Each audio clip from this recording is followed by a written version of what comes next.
Aisha Johnson stepped off the city bus on a bright Tuesday morning. She tucked a loose strand of hair behind her ear and took a steadying breath. The boutique stood just 2 blocks away, its tall glass windows gleaming in the early sun. Inside, she knew, sat an array of elegant office pieces and stylish home decor. She glanced down at the small leather folder in her hand. It held her plans for the new company headquarters plans she had spent weeks refining. Aisha walked up the sidewalk with calm confidence. Her black pumps clicked against the stone path. People passed by, some nodding and greeting, others lost in their own thoughts. A few turned to look at her tailored navy suit and the slim gold watch at her wrist. She had chosen the outfit this morning because it made her feel both professional and approachable. She believed that first impressions mattered, but she also believed in being herself. As she reached the boutique's entrance, she paused to admire the display. A collection of modern desk lamps stood like sentinels, their curved necks and soft light inviting customers inside. On a nearby shelf, decorative trays and framed prints added color and warmth. The store looked inviting. Aisha opened the door with a soft chime and stepped in. Inside, the air smelled faintly of fresh linen and polished wood. Soft instrumental music played overhead. A light breeze from the air conditioning rustled the pages of a small design magazine on a side table. Aisha walked slowly past the display cases, taking in each item with the eye of someone who cared deeply about detail. She had spent years building her reputation as a leader in her field, and she wanted this boutique to reflect the same standard of excellence she set for herself. Behind the polished counter stood Greg Harper, store manager. He was tall, with a neat haircut and a name tag pinned to his chest. As soon as Aisha entered, he looked up from the paperwork he was sorting. He saw her suit, her poised stance. For a moment, his brow furrowed. She did not look like the typical customer he expected here. He offered a polite nod and returned to his work, but his eyes lingered curiously. Aisha moved deeper into the store. She paused by a set of geometric bookends shaped like minimalist arches. She picked one up and examined its smooth finish. She ran her finger along the sharp edge, feeling its cool metal under her touch. She tapped the base to test its weight. It felt sturdy and well-made. She smiled slightly. Quality like this was exactly what she wanted for the new office. Greg watched from behind the counter. He saw the way she handled the item, the way she examined it so carefully. He thought to himself, why would someone like her be interested in such expensive pieces? He shrugged and told himself not to judge too quickly. After all, the store attracted a wide range of shoppers. But still, he felt a twinge of doubt. It was not common to see a black woman in a sharp business suit browsing high-end decor so thoughtfully. Aisha moved to another section, where a tall sculptural vase stood on a pedestal. Its curves reminded her of gentle waves. She reached out to touch it, then paused. She knew from experience that delicate items like this could break at the slightest bump. With careful precision, she lifted it and held it up to the light. She liked how the glass caught the rays of sun streaming through the window. She could already imagine it on a conference room table, reflecting soft afternoon light. Behind her, footsteps approached. Greg appeared by her side, smiling. "Can I help you with anything?" he asked, his tone polite but guarded. Aisha turned and offered a warm smile. "Yes, thank you," she said. "I'm shopping for some pieces for our new office. Looking for items that are both functional and elegant. Do you have any display trays or wall art in neutral tones?" Greg nodded quickly, as if relieved she had a clear purpose. He led her toward a different aisle. "Right this way," he said. "We have a few new arrivals in the back. Let me show you." Aisha followed behind him, stepping over the soft rug that covered the center of the floor. Around them, other customers looked at products or chatted softly with staff. The air felt calm, almost serene. They reached a row of shelves filled with trays in muted shades of beige and charcoal. Aisha picked up a rectangular tray with a subtle marble pattern. She ran her fingertip across its surface. It was smooth and cool. "This is lovely," she said. "What material is this?" Greg glanced at the label. "It's ceramic with a matte glaze. Very durable." He paused. "Fits well with modern styles." Aisha nodded thoughtfully. I think this will work perfectly. As Aisha placed the tray in her folding arm, Greg's assistant, a young woman named Marisol, stepped over. Marisol greeted Aisha with a bright smile and asked if she needed help finding anything else. Aisha thanked her politely and held up the tray. This is what I was looking for. I might take two. Marisol nodded enthusiastically. Great choice, she said. Then she turned to Greg and whispered something. Aisha overheard. I didn't expect her to be so organized. Greg shook his head slightly, though he did not raise his voice. Aisha froze for a moment, her heart tightening at the words. She felt a gentle ache where curiosity and hurt collided, but she kept her expression neutral. Marisol noticed the change. She stepped forward and apologized. I'm sorry, she said to Aisha. That wasn't professional. Aisha smiled kindly. No worries, she said softly. We all have our moments. A flicker of relief crossed Marisol's face. Greg looked away, embarrassed but silent.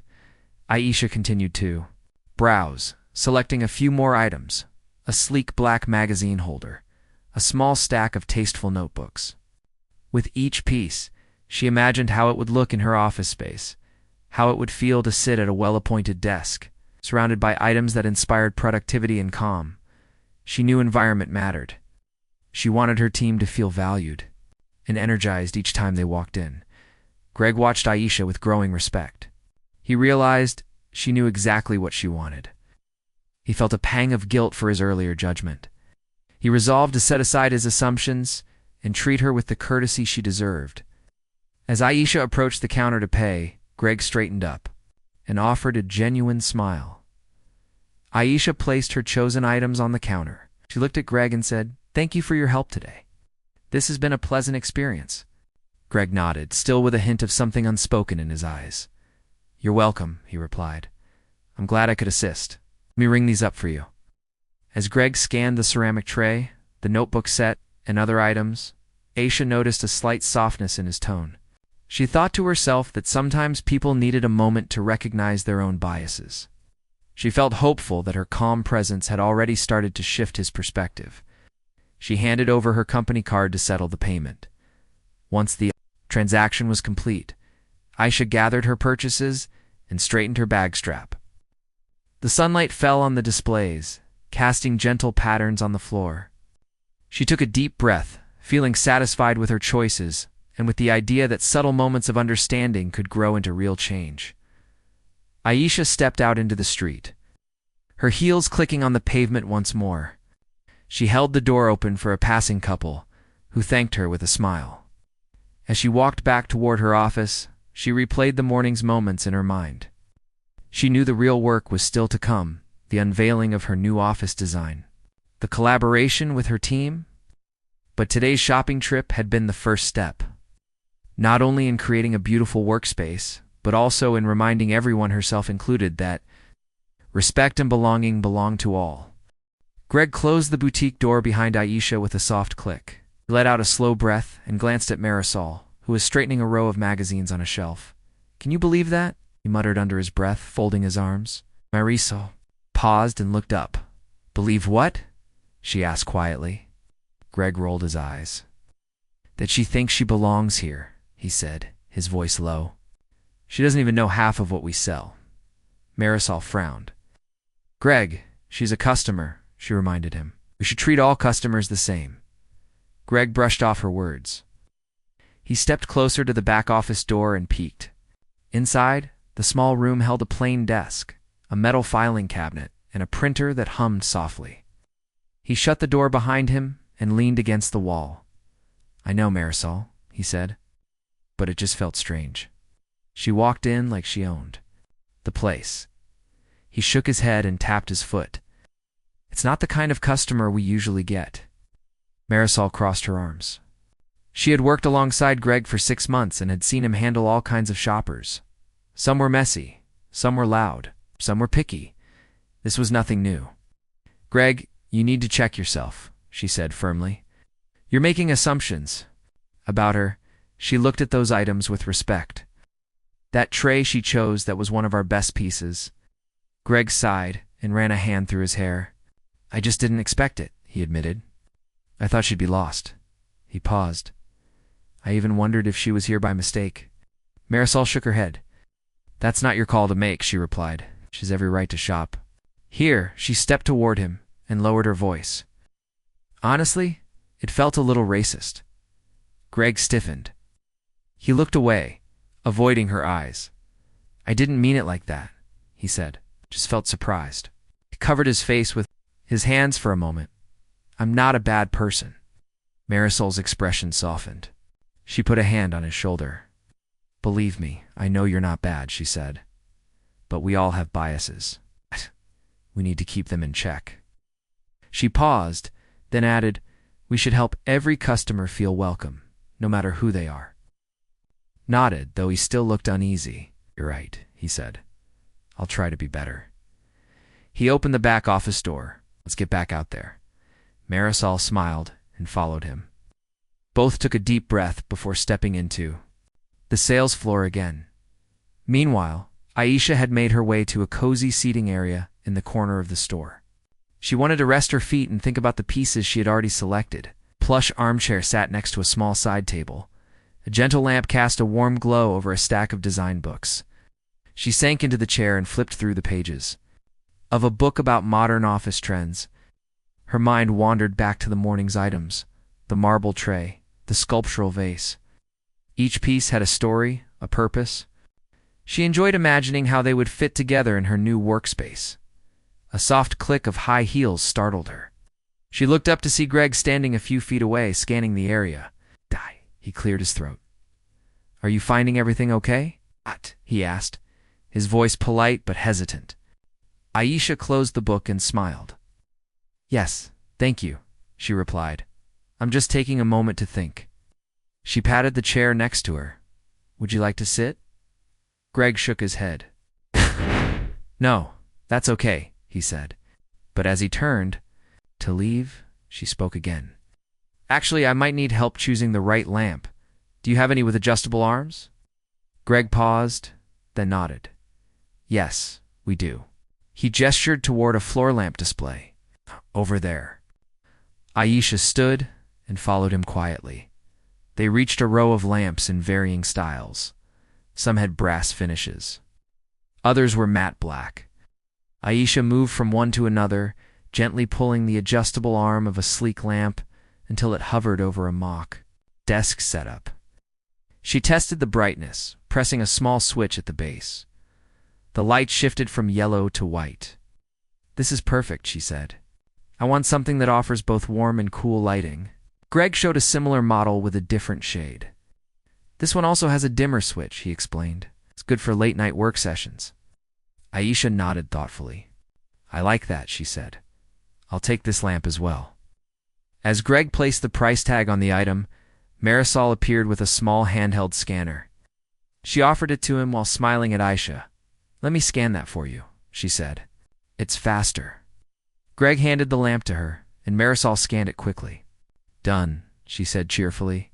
Anything else you need?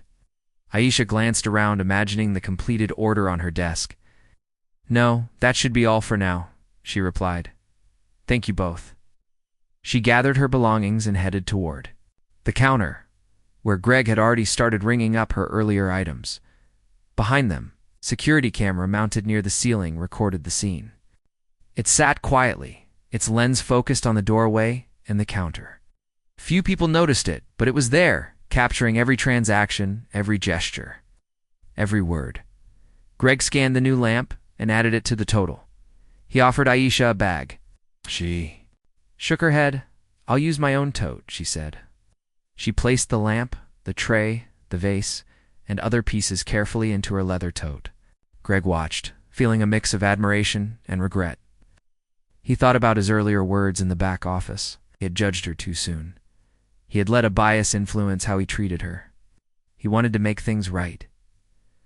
Maisel stepped forward, holding a small brochure. We have a loyalty program, she said to Aisha. If you sign up, you get discounts on future purchases. Aisha smiled warmly. That sounds great, she said. She took the brochure and filled out her details in clear handwriting. Marisol handed her a card and thanked her. Greg cleared the counter. placing a fresh mat underneath a small, decorative bowl he planned to display. He hesitated, then spoke softly. "Ms. Johnson," he said, unsure if he should. Aisha looked up. "Yes," she replied. I'm sorry for earlier," he said. "I didn't treat you the way I should have." His voice was low, sincere. Aisha paused, her heart softening. She could hear the honesty in his words. Then something unexpected happened. Marisol, who had overheard, joined them. "Me too," she said. "I didn't speak up sooner." Aisha's eyes shone with kindness. "Thank you both," she said. "That means a lot." She closed her tote and looked at them. "We all make mistakes. What matters is how we learn from them." Greg straightened and offered a small, genuine smile. "I hope you'll come back again," he said. "I'd love to help with anything you need." Aisha nodded. "I will," she said. She adjusted her bag strap and turned toward the door. As Aisha left, she noticed a small planted tree by the entrance. Its leaves glowed green in the sunlight.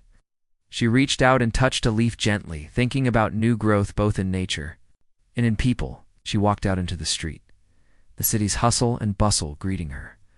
But inside the boutique, a small shift had already begun. Greg and Marisol exchanged a look, one of understanding and promise. They both knew they had work to do. But they also knew the morning had taught them a lesson in respect and empathy, and the security camera recorded it all. Every moment was there, from the quiet mocking in the back office to the heartfelt apologies at the counter. One day, someone might look back at that footage and see how small actions can lead to real change. But for now, the boutique returned to its calm routine, each display waiting for the next customer who would walk through its doors. And in that quiet space, hope grew that every person who entered would feel they belonged. When Aisha reached the counter for the third time that morning, she moved with calm purpose. Her tote held each piece she had chosen, cradled like a small collection of treasures. Greg stood behind the register, his hands hovering over the keys as he organized the sale. He looked up and offered a polite nod. His expression was open, but a flicker of curiosity danced in his eyes. He wondered how she had known exactly what pieces she wanted.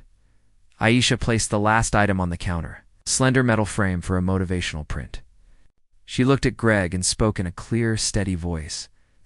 "I want to introduce myself properly," she said. Greg paused mid-scan and met her gaze. Aisha reached into her leather tote and drew out a crisp business card. She placed it on the counter between them. Greg stared at the card, reading the elegant type.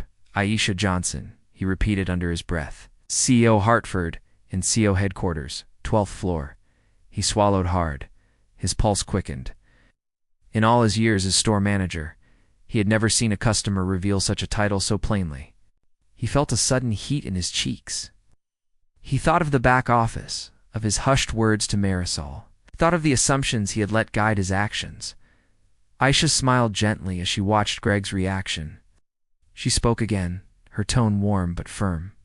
"This boutique is part of my company," she said. "I own the parent company that designs and operates all your stores." Greg blinked and leaned back slightly. He glanced at the security camera above, imagining that its lens had caught every moment. He wished the camera could show him as anything but the doubtful manager who had mocked her in private. Greg cleared his throat. He reached out for the card and turned it over in his fingers. I'm sorry," he stammered. His voice wavered. "I had no idea." He looked at Aisha with a mixture of awe and regret. He realized that if anyone deserved respect here, it was her. Not because she wore a suit, but because she had built a company around quality and design, and she had done it with skill and vision. Aisha placed her hand on the counter and spoke gently. "Thank you for saying that," she said. "But apology alone isn't enough."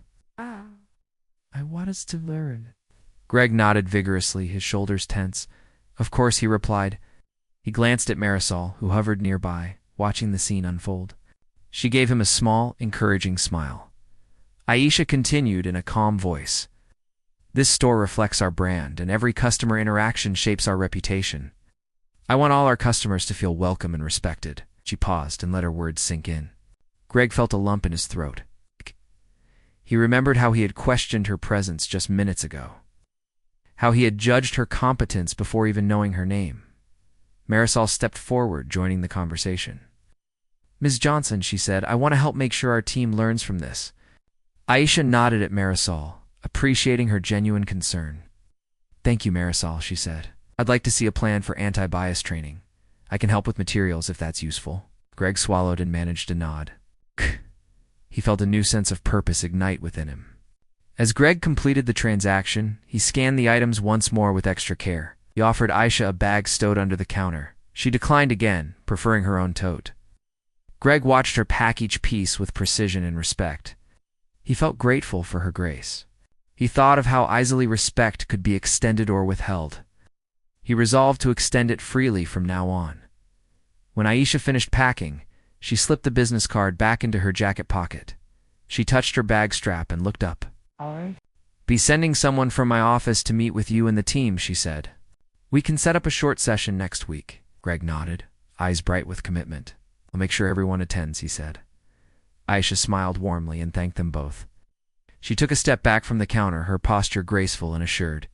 Greg reached out and gently pushed a small stack of company brochures toward Marisol.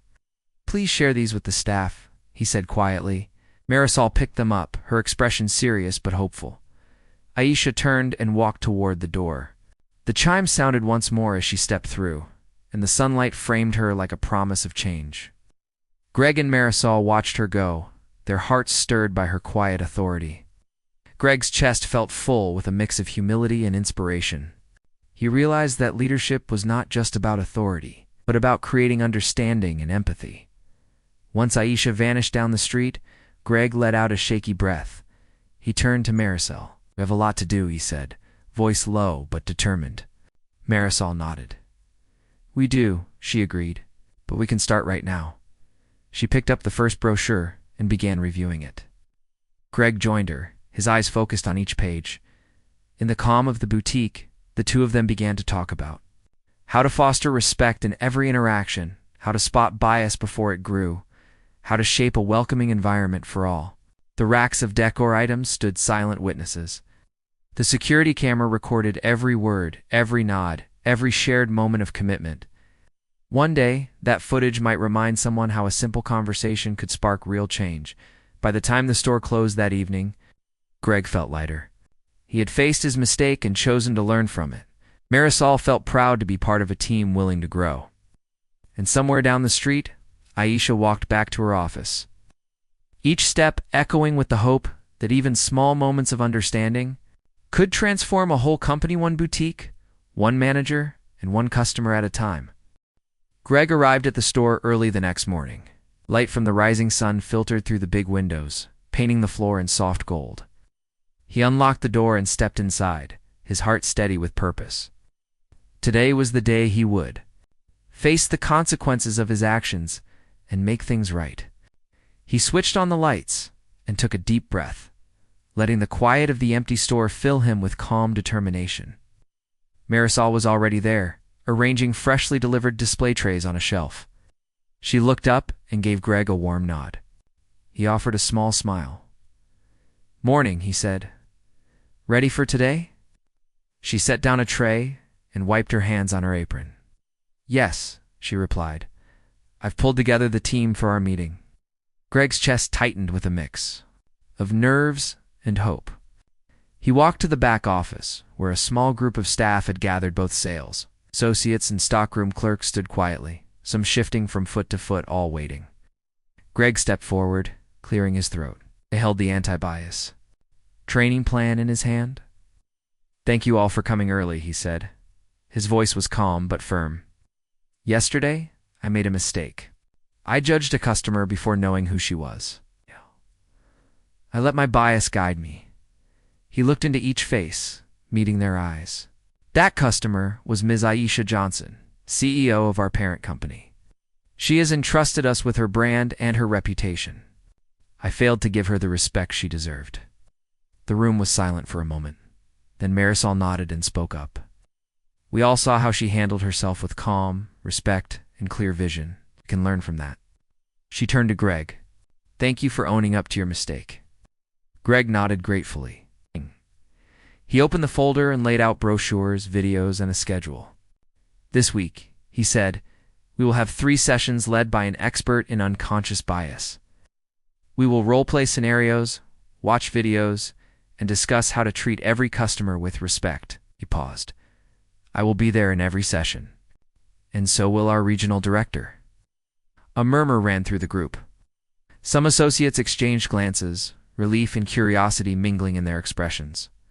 One young man raised his hand. Will we get time during work hours for this?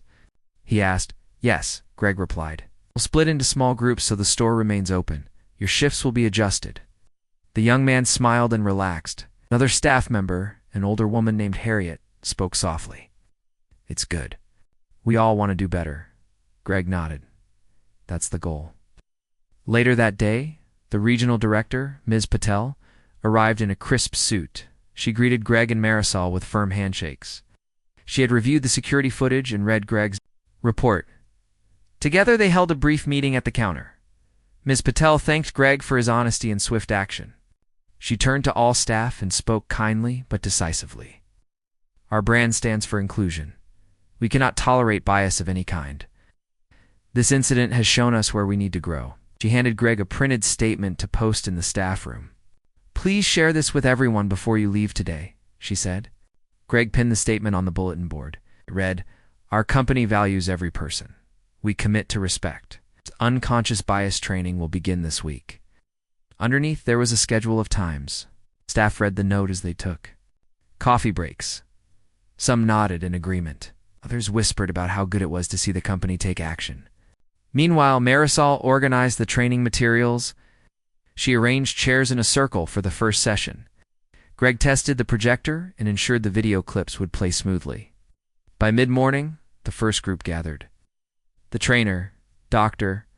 Sanderson, introduced herself with warmth and expertise. She asked each person to share one positive memory of a customer. The staff spoke of friendly shoppers, shared laughter over a quirky decor piece, and how some customers had made their day brighter. Greg listened quietly, heartening in the genuine connections they described. Then Dr. Sanderson asked them to watch a short video on micro-inequities. She paused the clip at moments where someone judged another person's appearance or tone. The room was silent except for the soft hum of the projector. When the video ended, she guided a discussion. Staff members admitted how easy it could be to make quick judgments, shared stories of customers they might have overlooked. Greg spoke up, repeating his own mistake. His voice shook slightly, but he did not stop. I thought Ms. Johnson didn't fit our usual customer profile. I was wrong. He looked around and saw nods of understanding. Training continued with real talk and open hearts. Over the next 2 days, all staff took part in the remaining sessions. They practiced greeting diverse customers, role-played scenarios to notice bias, and learned how to correct themselves in real time. Greg found himself growing more aware not just at work but outside too. He noticed when he made assumptions about people on the bus or in the coffee shop. He gently reminded himself to pause, breathe, and see each person as an individual. By Thursday afternoon, the store hum of everyday business returned. Customers came and went, browsing the elegant office decor. The atmosphere felt lighter, friendlier. Greg greeted each person with a genuine smile. Marisol offered help without judgment. And the other associates seemed more open, more present. A customer remarked to Greg, "This place feels warm and welcoming." Greg felt a quiet pride. That evening, Greg received a text from Aisha's office. It read, "Thank you for your prompt actions. We appreciate your commitment to inclusion. Ms. Johnson will visit next week to see the training results and meet the team." Greg's heart lifted. He texted back a brief but sincere response. This small message reminded him why his efforts mattered. On Friday morning, the team gathered one last time before Aisha's visit. Greg stood in front of them holding a fresh cup of coffee. "I want to say thank you," he began. "Thank you for showing up in these sessions. Thank you for your honesty and kindness. I know this was not always easy. Appreciate each one of you." He paused as staff exchanged smiles. "Next week, Ms. Johnson will return. Let's show her the welcoming environment she deserves. Marisol stepped forward, carrying a small tray of decorated cupcakes. On behalf of the team, she said, "We made these to say thanks." She distributed them among the group. The cupcakes looked simple but elegant, topped with a swirl of frosting in the store's colors. Everyone picked one and cheered softly. By the end of the week, the store marked a small milestone. A public announcement went live on the company's social media page. It read, "We at Hartford & Co. believe in respect and inclusion for all. We recently enhanced our training on unconscious bias to serve you better. Thank you for trusting us." It included a photo of the boutique's entrance, warm light spilling out onto the street, and a small hashtag belonging for all. Customers who visited that weekend mentioned they had seen the post. They praised the store for taking real action. Some asked about the training, curious to learn. Greg and Marisol explained how the sessions had helped them notice bias and foster genuine respect. The customers thanked them and said they would return. When Aisha arrived the following Tuesday, she walked in with a bright smile. She paused at the threshold, taking in the shelves neatly organized. The staff greeting her by name, the soft music setting a welcoming tone. She spotted Greg and walked toward him. He stood tall and offered a confident greeting. "Welcome back, Miss Johnson," he said. "I'm glad you're here." Aisha nodded, her eyes shining. "I wanted to see how things have changed," she replied. She looked around at the team. Each person offered a warm hello. Aisha moved through the store, briefed on the training results, and saw the positive energy in the air. She felt proud that her company had learned and grown, proud that a small mistake had turned into an opportunity for real change. As she left that day, Aisha carried a sense of hope and gratitude. She knew the work was ongoing, that bias would never vanish overnight, but she also knew that respect and belonging could become stronger with each honest step. Back at her office, she penned a short note to share in the company newsletter. "True leadership shows in how we correct ourselves. I saw that in Greg and his team. May we all strive to welcome every person with open hearts." She pressed send, imagining the ripple effect those words might have. And in the boutique, as the doors closed at dusk, Greg switched off the lights and looked around. The store felt different now, warmer, more open. He thought of the journey, the mistake, the apology, the training, the transformation. He turned off the security camera feed, knowing it had captured every step. But what mattered most was what lay ahead. A culture of respect rooted in honest reflection, and the promise that everyone who walked through those doors would truly belong. Months after the incident, the boutique felt like a different place. The morning light still streamed through its large windows, but now it lit up a store full of warmth and welcome. Greg arrived early, as he often did, and stood by the entrance to greet the first customers. His posture was relaxed, and his smile was genuine. He had learned to see every person as an individual, not as a stereotype. He remembered how it felt to be judged, and he was determined to make sure no one else felt that way under his watch. Marisol joined him at the door, carrying a clipboard with notes from their latest team meeting. She greeted the morning shoppers by name whenever she could, and they responded with the same warmth. The small group of staff members, Harriet, the stockroom clerk, Daniel, the sales associate, and Priya, the assistant manager, worked together with a shared purpose. Each of them had taken part in the anti-bias sessions and had spoken openly about moments when they too had made assumptions. They held each other accountable and reminded one another to pause before judging. Inside, the displays looked as elegant as ever. The marble trays, sculptural vases, and sleek lamps stood in carefully arranged groupings. Yet the true transformation lay not in the products, but in the people. A sign near the counter read, "Everyone belongs here," and beneath it, a small picture of Aisha smiling hung alongside a thank you note she had sent after her return visit. It served as a quiet reminder of the journey they had taken together. Every time someone glanced at it, they remembered the CEO who had walked in as a customer and walked out having changed their lives. One afternoon, Aisha herself returned to the boutique. She entered with the same calm confidence as before, yet now the staff greeted her with genuine enthusiasm. Greg stepped forward first and offered his hand. "Welcome back, Ms. Johnson," he said, his tone warm. Aisha placed her tote on the floor and shook his hand. "Please, call me Aisha," she replied, her eyes bright with happiness. She looked around and noticed how each staff member moved with ease and confidence as they served other customers. Aisha spent time in the back office with Greg and Marisol. They reviewed the latest customer feedback, which was filled with praise for the boutique's friendly atmosphere. One comment read, "I felt seen and respected here today." "Thank you," another said. "The team went out of their way to help me find the perfect gift." Aisha smiled as she read each note. She then turned to Greg. "I'm proud of you and the team," she said softly. "You've built a culture of respect that shines through every interaction." Later that day, Aisha returned to her office on the 12th floor. As she rode the elevator up, she reflected on how one visit had sparked so much change. She opened her door to find her assistant, Clara, waiting with a fresh cup of tea. Clara handed Aisha a copy of the company newsletter. On its front page was an article titled "Finding Belonging, a Case Study in Empathy." Aisha smiled and began to read the story of Greg's journey from the moment he made that unfair assumption to the steps he and his team took to transform their store. The piece included quotes from staff members about what they had learned and how they applied those lessons. As Aisha read, she thought about sharing this story beyond their walls.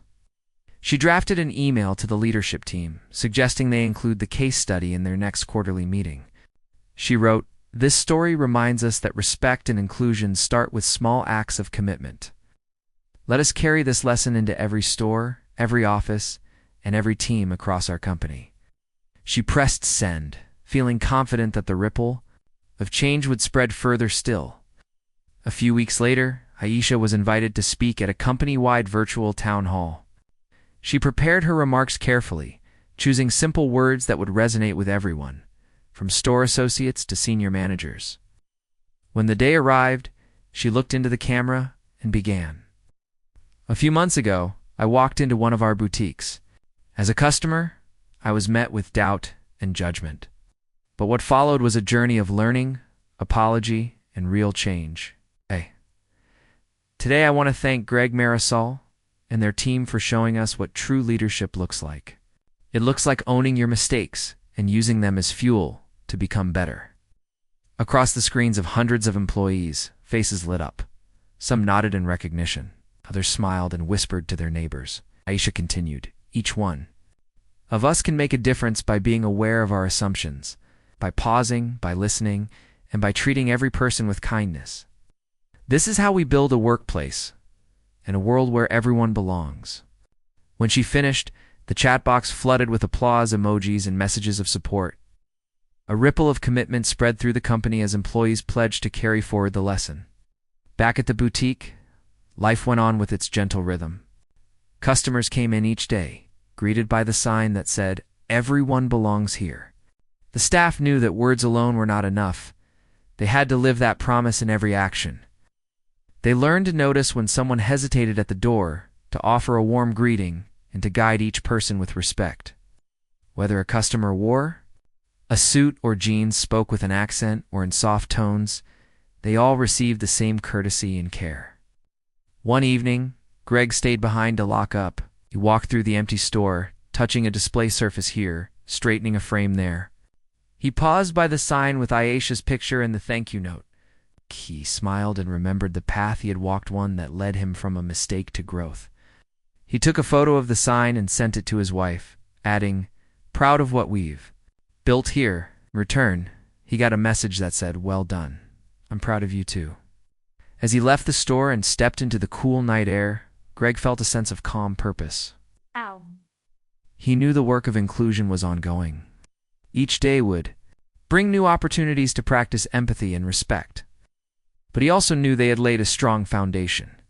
He looked up at the stars and thought of all the people who passed through the boutique's doors, each one now met with an open heart. Meanwhile, Aisha's suggestion to share the case study inspired other store managers. Across the company, managers organized their own reflection sessions, discussing moments when they had made quick judgments and how they could do better. The story of the store manager and the CEO became a touchstone, a real-life example that reminded everyone that leadership and growth come from honesty, humility, and action. In the weeks that followed, the company published a compilation of belonging stories featuring narratives from different teams. One was about a warehouse worker who improved safety by inviting daily feedback. Another recounted how a design team changed its hiring practices to include voices from diverse backgrounds. Each story echoed the same theme: when people commit to respect, culture transforms. And so, the tale that began with a doubtful glance at a customer grew into a movement of inclusion across an entire company. It showed how one person's willingness to admit a mistake and learn could inspire many to do the same. It reminded everyone that respect is not just a word, but a practice, one that requires constant attention and care. Months later, when Aisha walked into that boutique again, the sign had a new addition, a framed quote from her town hall speech above it. It read, "Belonging begins when we choose kindness over bias." Under it, staff members gathered to greet her as an equal colleague, not a distant executive. Greg offered her a coffee, made just the way she liked it, and they shared a quiet laugh about how far they had come. In that moment, the boutique was more than a store. It was a living example of change, a place where every person could truly belong. And as the city lights glowed outside, the team inside stood together, ready to welcome the next customer with open hearts and open minds. In doing so, they carried forward a promise to themselves, to their customers, and to one another, that respect and inclusion would always be at the heart of everything they did.